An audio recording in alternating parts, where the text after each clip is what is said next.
Stepping aside just from the question of accounting standards and looking at the value of reporting and accounting within entities particularly, but also to other parties. If, for example, you are a smallish proprietary company, you're not required to lodge financial statements, what should you be doing about your own accounting and reporting within your own sphere? On the one hand, you could take a very simple view of this, that the corporation's law requires you to have adequate books and records, and a basic set of accounts every now and again will be part of complying with that requirement. And you might take the mentality that this is largely a tick-the-box compliance exercise that, if anything, is taking time away from the business. That's one mentality. I think the other mentality is to look at what we are trying to do in general purpose financial reporting and think about what can be learned from that and how useful it might be within a business. For example, financial instruments are thought to be a very complex part of general purpose financial reporting, and they can be. It is possible to have some very structured, difficult, sculptured circumstances in which determining the correct accounting is quite difficult.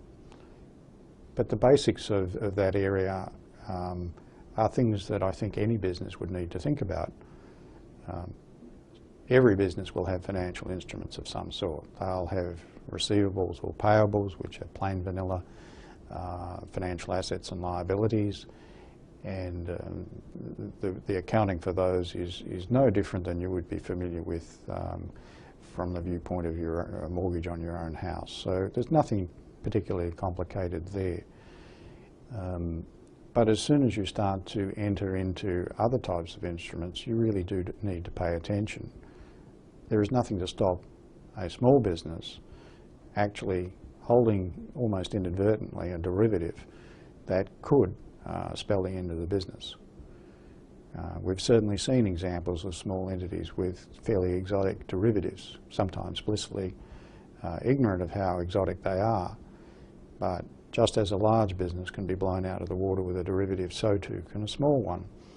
So when you're managing a business, you need to understand how a derivative works, how you might actually become involved with one accidentally, and what you should be thinking about over time while you hold it.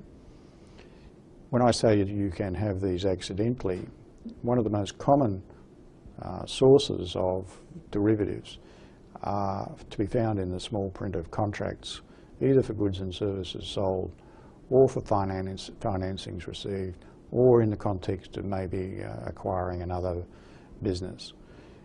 Quite often those sorts of clauses that constitute derivatives are actually sewn in by lawyers just to cover off on some unlikely prospects, and therefore they're not paid much attention. Well, at the other end of life in the large companies, those same sorts of clauses were the clauses behind why banks have got enormous problems with credit risk derivatives that previously were thought to be the source of a lot of money and no risk. They turned out to be anything but riskless.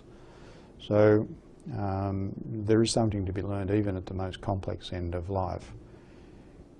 The broad message that I would give to you is no matter how arcane accounting standards might seem to be to you, they are being driven by a desire to reveal the economics of a business. So if you're not broadly following the thoughts that are in those requirements when you're thinking about your own informational needs, implicitly you're ignoring some aspect of the economics of your business. Is that good management, would be the question. It doesn't mean you have to go to all the ends of proper disclosure for outside parties, external users, but nevertheless the decisions you're making should be based on information that is relevant to you. And there will not be too many parts of the core of individual accounting standards that are not relevant to that thinking.